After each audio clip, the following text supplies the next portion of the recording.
Right, thank you for coming to talk to me. Can you please introduce yourself? Well, hi, and thank you for having me on your podcast. My name is Patrick Nash, and I am a playwright and artist. And the play I've written is called Funny Guy that is going to the Edinburgh Fringe this summer. That's brilliant. Thank you. And so is this your first time performing at the Edinburgh Fringe? Yes, I've never been to Edinburgh, never been to a Fringe festival. Um, I won't be performing, but I'm writing, and actually I probably will do some. You know, there's some minor roles that haven't been actually cast, but and I'll probably stand in for those. But uh, That's brilliant. So, what would you say your most memorable theatre experience has been? oh wow, most memorable. I'm going to say it was the uh, the sort of the seminal theatrical experience that I had was kind of as a young kid in the 1970s. Uh, my mother brought us to this production of Godspell in Toronto. And this was, I had no, I didn't know what to expect. And I thought, and it was kind of a long drive, to get there. And I, I was not looking forward to it at all. It just seemed like some annoying thing I had to do with my family. And uh, it really sort of changed me, just this whole experience of the music, the choreography, the audience involvement. I had never experienced, you know, uh, the live magic of the theater firing on all cylinders. That is music, lyrics, story, and movement, and to have all those elements, really operating at the same time is there's a kind of a synergistic relationship when it's all happening that you really can't get anywhere else. So that sort of set me off on this course. Yeah, it's completely magical. Like, most recently, I saw Cabaret at the Kit Kat Club, Oh yeah, yeah, and you are so immersed in the production. It's amazing. yeah, Like, you're not allowed your phone camera to be on show. That's why I've got that sticker right, because they want like it over the camera. right, But it's so sort of surreal and it's amazing at the same time. yeah. Is there a production that you wish you could have seen, Hmm. would you say? Well, you know, I think with so many of these shows, especially things that are taking place in there's a certain context for all shows, and but particularly live theater, like a cultural context. And it's not like a show that I need to have seen, but it's a show that I would have wished I had seen it at the moment, right? And there's a certain spot before you've heard too much about it. Um, and it's almost like if you haven't heard anything about it and you're on that kind of crest of the cultural moment, and then you see it, it can really land. But like, if you go to see, I saw like a good example of this is Cats. People who see Cats at a particular moment in their like personal development and at a particular time can be blown away. But people who see the 789th performance of it and after it's become almost a cliche, they've heard so much about it, then they can bring a more cynical attitude, right? So that's what I think is like the show I would like to see. It's not so much the show, it's when I would see it. And almost, any of these great shows like Cabaret you mentioned, I mean, that the whole Yeah. like can't add thing is so, and it's happening now again because again it's Mm. culturally relevant, right? And now's the time for that type of uh that level of irony and pathos that is so moving in those shows. Chicago's the same way, you know, it's got Yeah. the same DNA that, you know, very different shows, but you know, I would have loved to have seen that with the Fosse, yeah. Yeah, it's just sort of amazing, like to see a show like one with the original cast and like two like on the opening night because it's sort of like you feel you have bragging rights to see it. Right, right.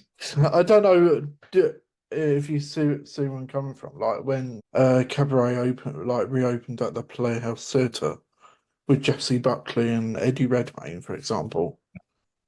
That must have been so surreal. Yeah, I got to see it with an understudy and Luke Treadaway, and that was fantastic. yeah. It was an amazing experience, but it's also like, on the other hand, like Les Mis has been running for so long. But I personally love Les Mis, Me but too. I just feel like I don't know. You just sort of got bragging rights, so to Right, speak. right, right.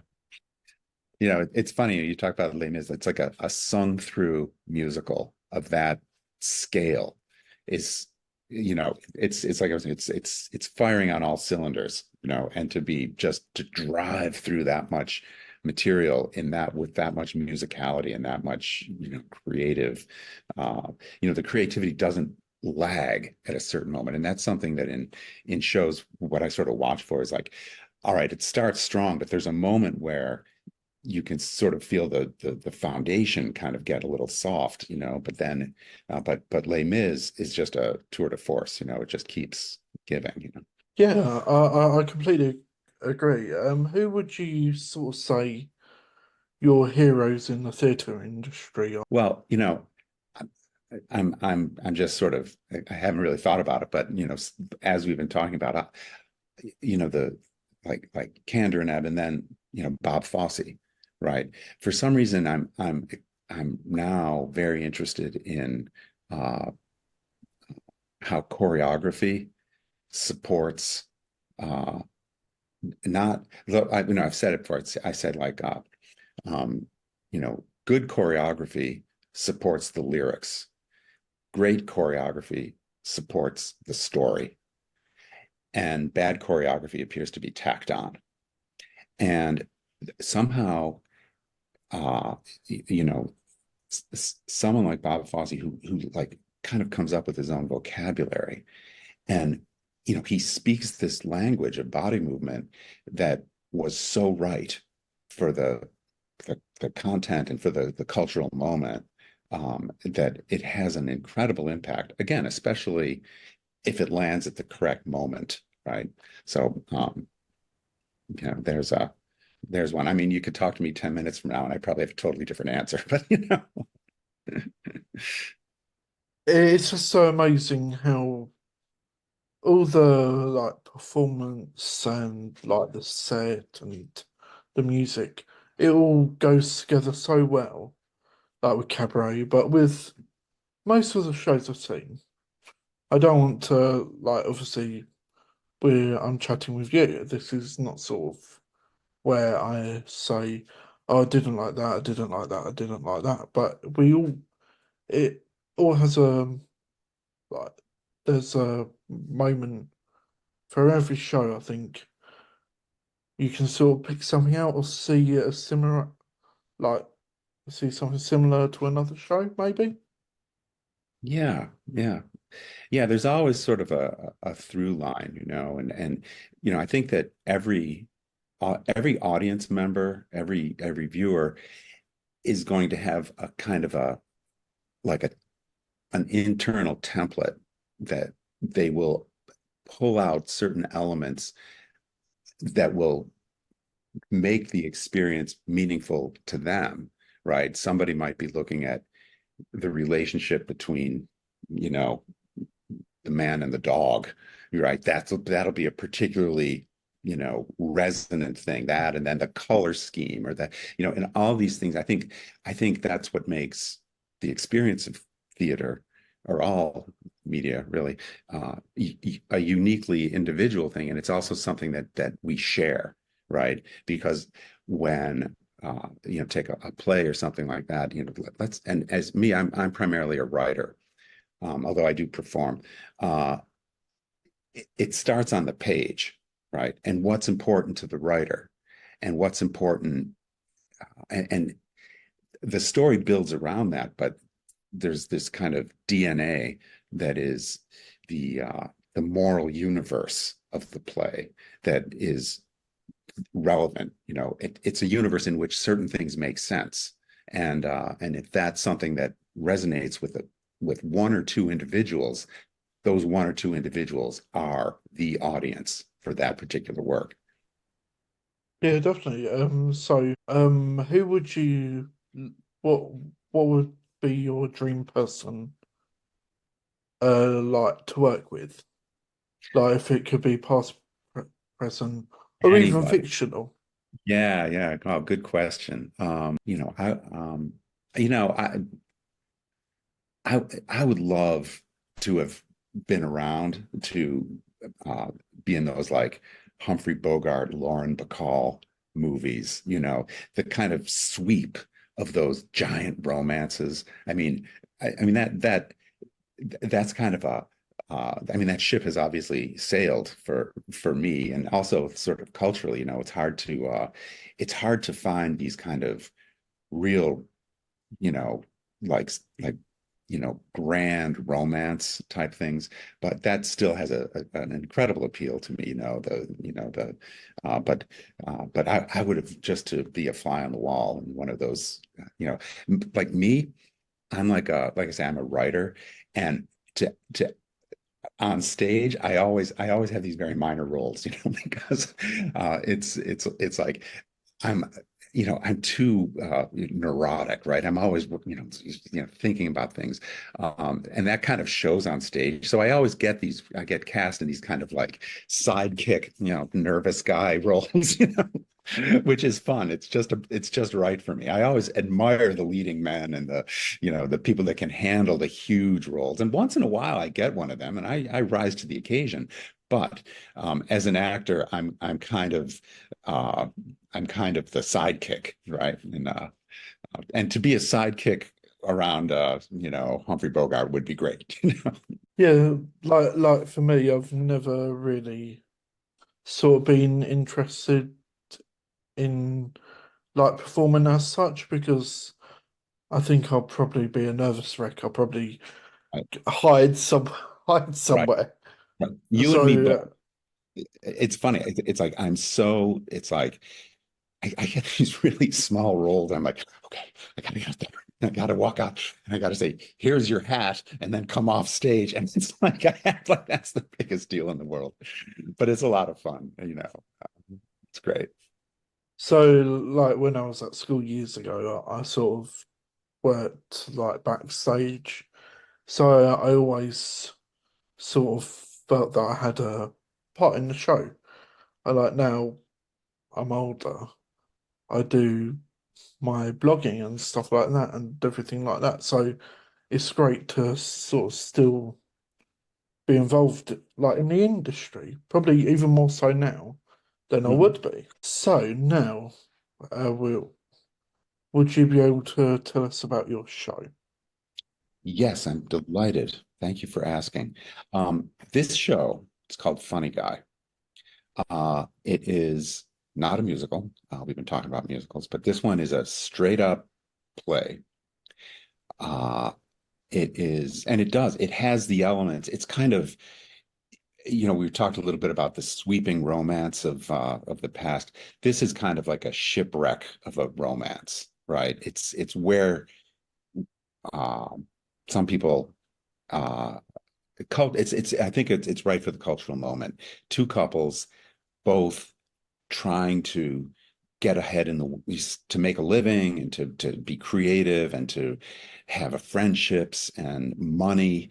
All these elements kind of jangle around these characters, and the tensions build, and then of course the big thing is there's this giant neon marionette that comes on stage and exposes kind of the subconscious things that's been going on in the heads of these characters. I don't want to give it away, and I've kind of been ambivalent about even saying that there's a neon marionette because uh, the first time we did a reading of it, nobody knew that was coming. And I mean, to have that walk on stage, that's what I'm talking about. You have to see it at the Mm. right moment. Yeah. Um, and uh, but because it's visually very impactful. The neon is actually, it's not LED, it's actual handmade glass tubes. And that's uh, part of that. And again, the thing about theater, you're in the room with this thing, which is an increasingly ambiguous thing. I mean, the 3D space is kind of abandoned now for Mm. the virtual space, right? We're mediated by the screen, by, this, the technological world. But this neon it's obviously made of glass and it's obviously fragile and it obviously runs on high voltage and there's wires and all this stuff. And it breaks all the time and we have to fix it, right? So there's some drama in whether or not it's even going to work, right? And Mm. somehow that is imparted to the audience in a way that is it's like this thing walks out and everybody's on the edge of their seat. Oh my God, how's that thing not going to fall apart and like start a fire or break, So so that's kind of that's kind of a subversive way of introducing an element of tension into the audience, right? Just by the material of the prop, right?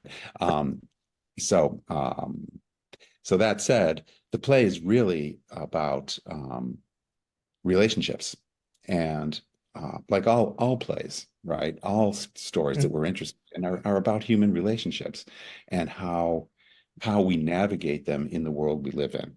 And again, the moral universe. What are the values of these characters? And what is the hierarchy of importance that they ascribe to different personality aspects, their their moral values and so forth. And that's something uh, that is exposed over the course of the play. And so far it's been audiences have been I'm grateful to say that the audiences have been responsive in a positive way. That's brilliant. Yeah. Sounds sounds great. So you said before you haven't done Fringe before.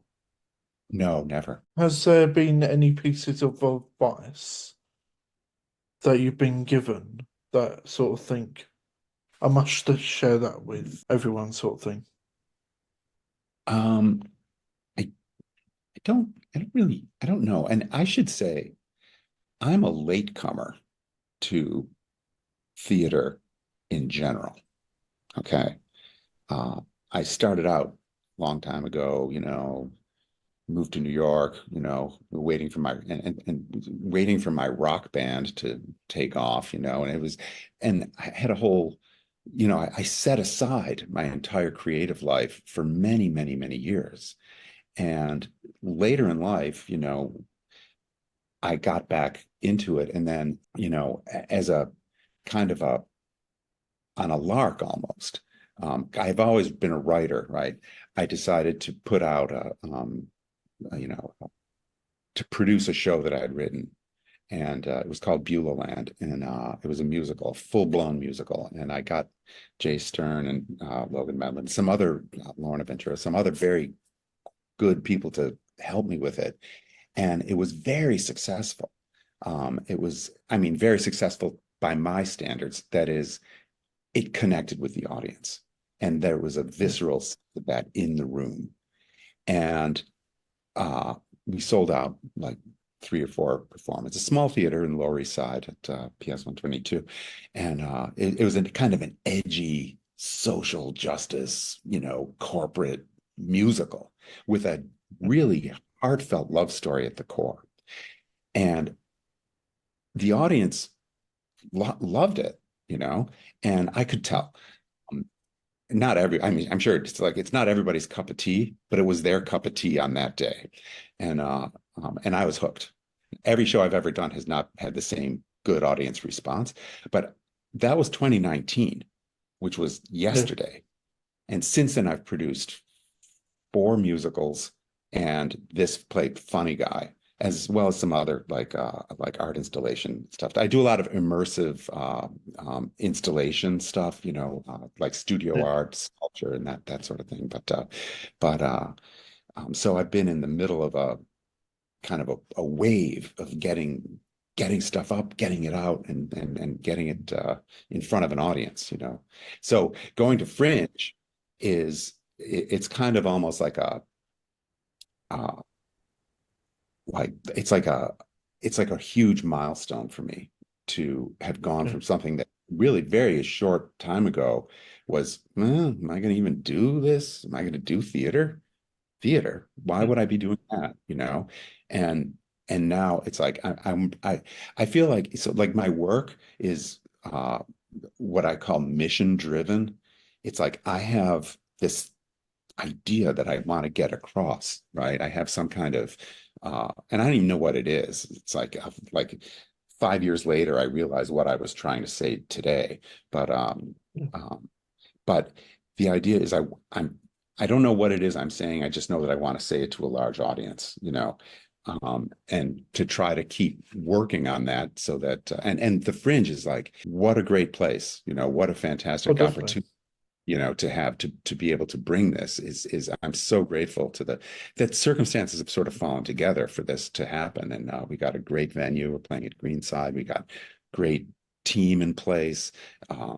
Jesse R. Tendler is directing, Clara Francesca is starring, we got Judd Myers, and yeah, it's just uh, a good group that, just it feels like things are falling into place in a way that feels really exciting for me right now. So anyway, and I'm getting advice from all over the place. Everybody says, "Oh, you got to go here. Oh, you should do that. Oh, do this." And I'm like, "Oh, what?"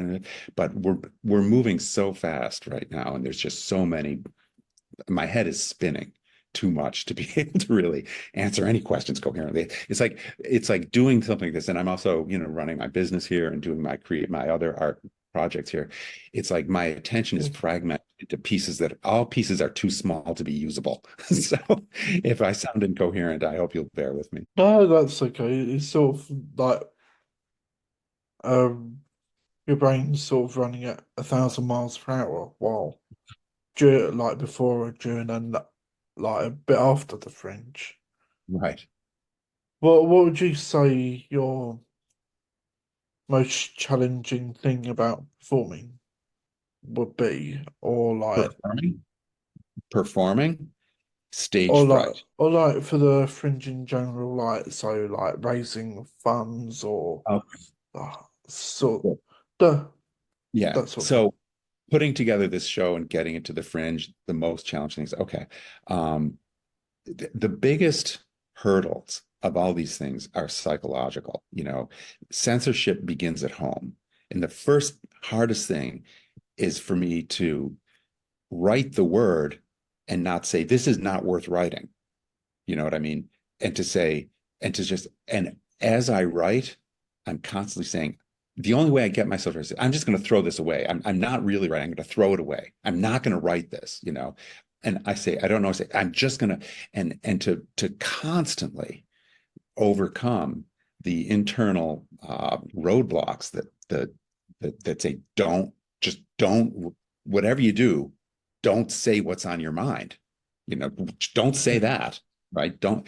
And once you've let yourself do that and put it on the page, then it's sort of sitting there. And the next challenge arises. Well, I guess I got, and this kind of struggle, it's years and years and years, like decades of like being a closet writer, being I was a construction worker the vast majority of my career. And, you know, that I told you about the Beulah line. I said, all right, I'm just going to put it out there. And And that was relatively recently, and there's a lot of scripts now. You know what I mean? That have been held up in just stopped at the border.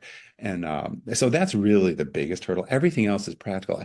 And you mentioned something about fundraising. We're in the midst of fundraising right Yeah. now. We're going to do a Kickstarter. We're going to have an event. We're going to have a little benefit soiree where, we're going to sell tickets and we're going to do some songs from the other musicals that I've written. Um, um, and what I've because I'm not wearing my writer's hat now, Yeah. I'm a producer at this point, and I've never done this before. And I've hired a producer.